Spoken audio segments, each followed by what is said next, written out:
La meilleure chose que tu peux apprendre, c'est comment est vraie la parole de Dieu et comment Dieu t'aime. Dieu veut le meilleur pour toi. Il veut que tu vives vieille, 120 ans. Oh là là!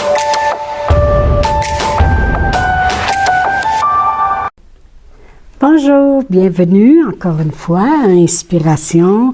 Et puis, nous allons continuer nos capsules sur prendre la guérison divine.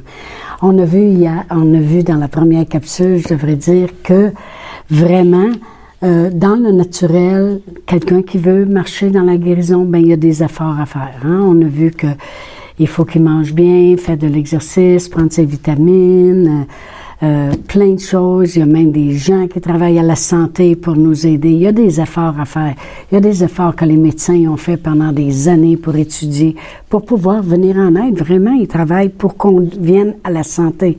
Mais vraiment, il y a un temps aussi où des fois, il nous est dit qu'il n'y a plus rien à faire. Et puis moi, je veux vous démontrer vraiment qu'avec Dieu, il y a toujours de quoi faire. Amen. Parce que c'est vraiment lui qui nous a procuré la guérison divinement en Jésus-Christ. Et ça prend des efforts aussi. Il faut faire des efforts pour obtenir les choses spirituellement. Les hommes de Dieu, dans la parole de Dieu, ont fait des efforts. Noé, excusez, pendant 100 ans, il a bâti l'arche. Il a fallu qu'il travaille fort pour être sauvé des eaux. Amen. Et puis Moïse, il a fallu qu'il travaille fort quand il est rentré en Égypte pour libérer les gens. Il a fallu qu'il croie, il a fallu qu'il aille voir Pharaon, il a fallu qu'il persiste. Il y avait le monde qui s'élevait contre lui, il disait « Hey, c'est pire qu'avant notre situation, arrête ça ». Il a fallu qu'il continue. Il y a des efforts à faire pour obtenir les choses de Dieu. On a terminé dans notre première capsule en disant, dans Proverbe 18, 14, « L'esprit de l'homme le soutient dans la maladie, mais l'esprit abattu, qui le relèvera? » Alors, on reçoit spirituellement la guérison avec un esprit fort. Ça prend un esprit à l'intérieur de nous, dans notre cœur, dans notre esprit. Il faut qu'on ait cette force spirituelle qui s'acquiert par la parole de Dieu, qui est ancrée en nous, et on devient mordicus. On devient des gens qui ne lâchent pas, OK? Alors, la parole de Dieu nous dit dans sa parole qu'il nous a emmené la guérison sur la terre. Comment il a fait ça? Dans le psaume 107, 20, la parole de Dieu nous dit « Il envoya sa parole et les guérit, et les fit échapper de la fosse. » Alors vraiment, comment il nous a guéris divinement? Il a envoyé sa parole, la Bible dit. La parole de Dieu nous dit, il a envoyé sa parole, puis c'est là qu'il nous a guéris. Alors, c'est sa parole qu'il nous a envoyée, nous a guéris, eh bien, on devrait regarder ce qu'est vraiment la parole de Dieu. OK? Alors, pour cela, je vais lire dans Proverbe 4. Je vais tourner à Proverbe 4. Et je vais lire à partir du verset 20 à 22. Ça dit, « Mon fils, sois attentif à mes paroles. » Vous savez, la parole de Dieu, il faut être attentif à ce qu'il dit. « Et prête l'oreille à mes discours. Qu'il ne s'éloigne pas de tes yeux, puis garde-le dans le fond de ton cœur.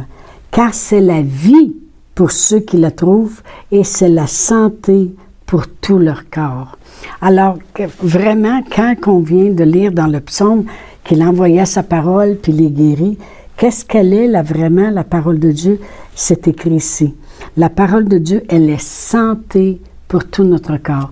Et quand on va dans l'hébreu puis qu'on regarde le mot santé, voici ce que ça veut dire. La parole de Dieu est médecine. La parole de Dieu est une cure. La parole de Dieu est un remède pour tout ton corps. Alors, quand on parle du corps, on parle de la chair puis du mental. Moi, j'ai été guérie, premièrement, mentalement, parce que j'étais une personne qui vivait dans la peur, et Valium, antidépression, cognac, il fallait que j'assomme les idées qui me venaient dans la tête, parce que j'avais vraiment beaucoup de maladies, de peur qui s'étaient installées dans mon cerveau. Alors vraiment, quand on parle de la guérison pour tout ton corps, c'est la santé pour tout ton corps, c'est le médicament, c'est le remède, c'est la cure pour tout ton corps, c'est physique et mental. Amen. C'est bien écrit pour tout ton corps. Tout, c'est tout. OK? Alors, c'est pour ça que Jésus, la parole de Dieu, nous dit qu'il est la parole qui a été faite chair. La parole, elle a été annoncée à Marie.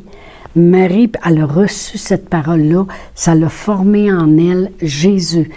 La parole de Dieu nous dit dans Jean 1,14, en tout cas, vous regarderez, ça dit que la parole, elle a été faite chair et elle a habité parmi nous. Avez-vous remarqué que Matthieu, Marc, Luc, Jean, c'est les 4 évangiles où ça parle de qu'est-ce que Jésus a fait durant le temps qu'il était sur la terre. Et la chose qu'il a fait le plus, c'est guéri. Pourquoi? Parce qu'il envoyait sa parole et les guérit. La parole de Dieu, elle est un remède, elle est une cure, elle est un médicament. Alors, plus je rentre la parole en dedans de moi, moi, des fois, je dis aux gens, quand tu es malade, là, tu vas à l'hôpital, ils te mettent une intraveineuse et puis ils se dépêchent de t'envoyer du médicament, quoi que ce soit que tu as à l'intérieur. Mais quand tu es malade, tu devrais prendre l'intraveineuse de la parole de Dieu puis la rentrer à l'intérieur. C'est la guérison. Amen, c'est le médicament. Et la parole de Dieu nous dit au verset 20, « Mon fils, sois attentif à mes paroles, prête l'oreille, qu'il ne s'éloigne pas de tes yeux. » Alors, on doit nourrir notre corps, puis on doit nourrir aussi notre esprit. Notre corps, on le nourrit 3 fois par jour, puis des fois un petit peu plus dans la veillée. Mais notre esprit, il y en a qui prennent un repas froid le dimanche matin, par semaine. On doit le nourrir aussi, notre esprit, continuellement de la parole de Dieu. Alors, Dieu, j'ai marqué Dieu, il nous tend sa parole parce que c'est ça qui est la réponse à tous nos problèmes. Il dit, ça va mal? C'est comme si Dieu serait sur son trône, puis il tiendrait la parole, puis il dirait, c'est là. Là, j'ai de la maladie dans mon corps. C'est là. J'ai besoin de la paix dans ma famille.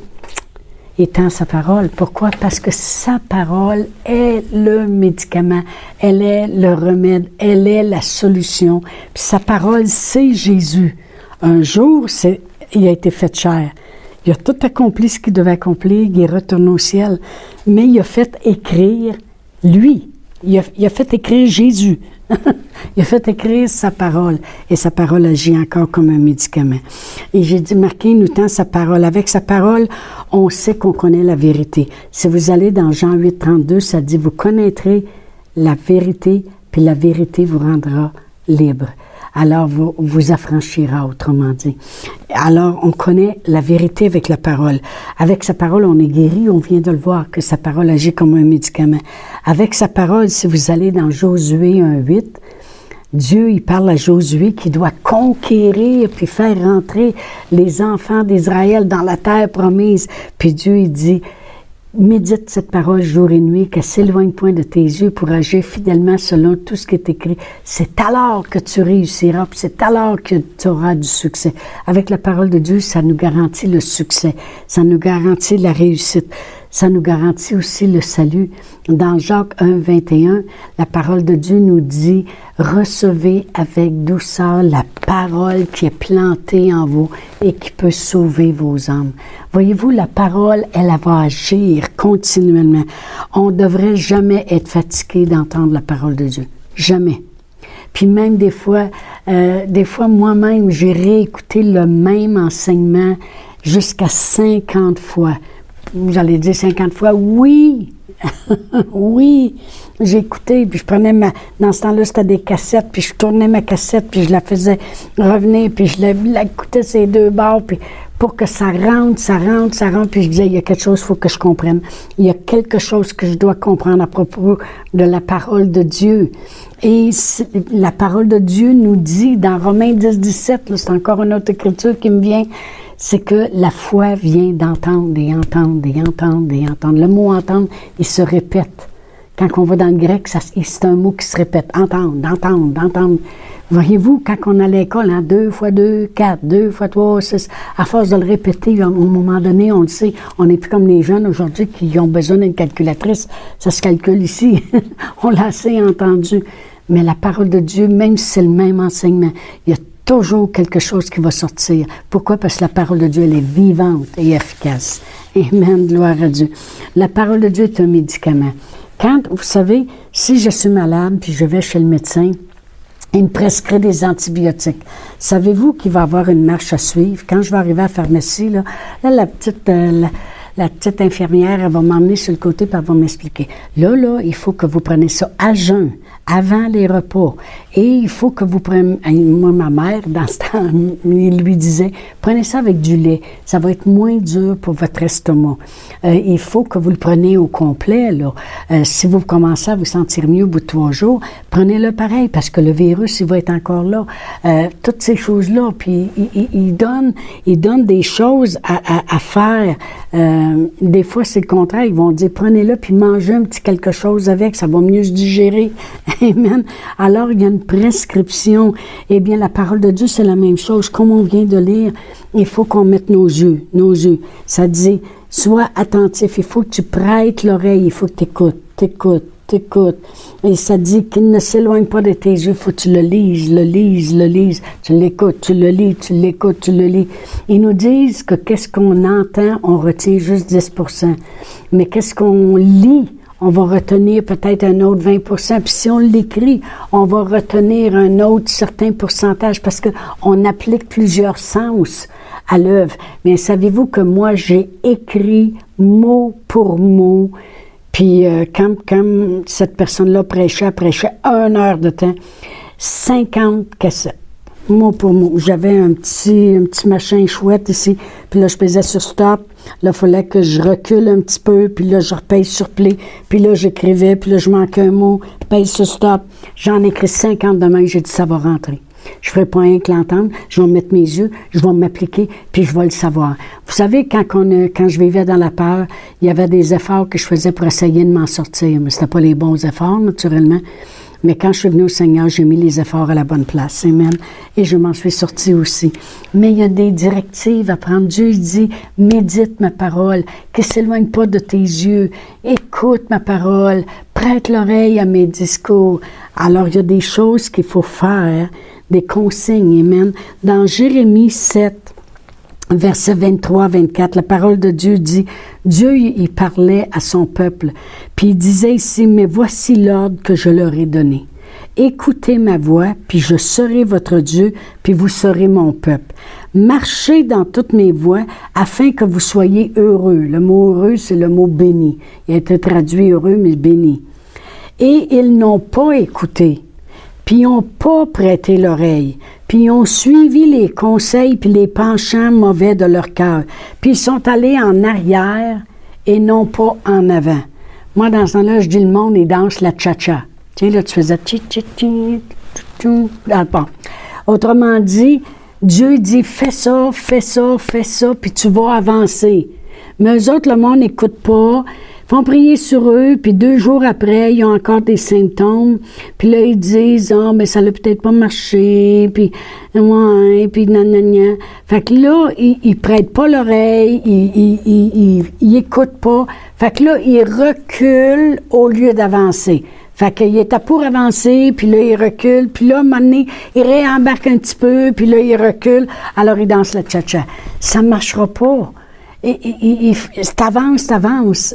Amen. Tu viens pour entendre, puis tu viens. Il faut que tu laisses le temps aux médicaments aussi de fonctionner.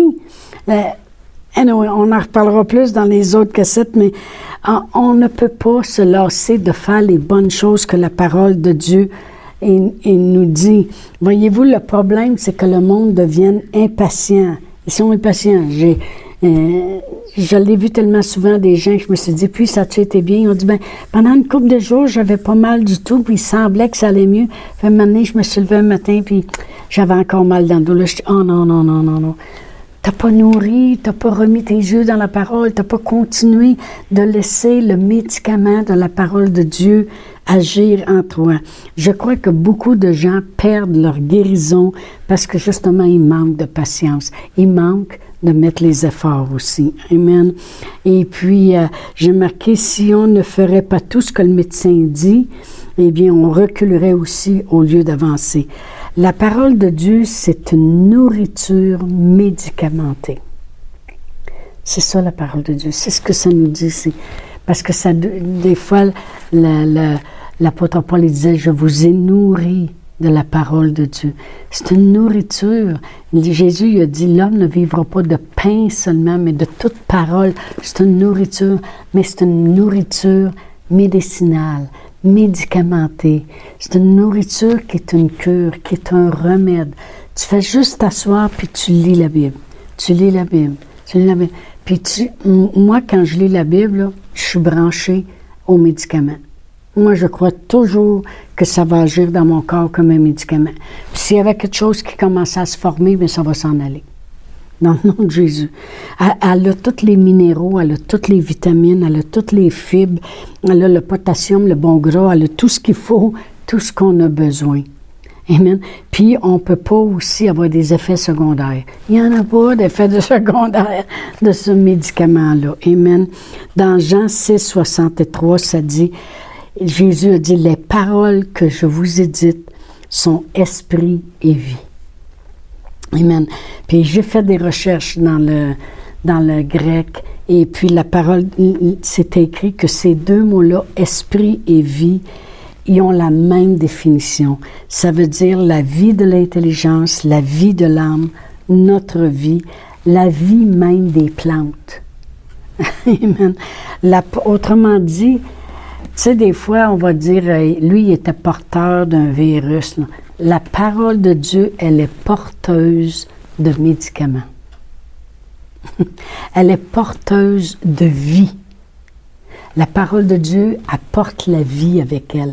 Apporte pas la mort. Pourquoi que les gens disent, Dieu, je ne sais pas s'il voudrait me guérir. Si c'est Dieu, ça portera pas. Il apportera pas la mort. Ça dit, la parole de Dieu, elle est esprit et vie.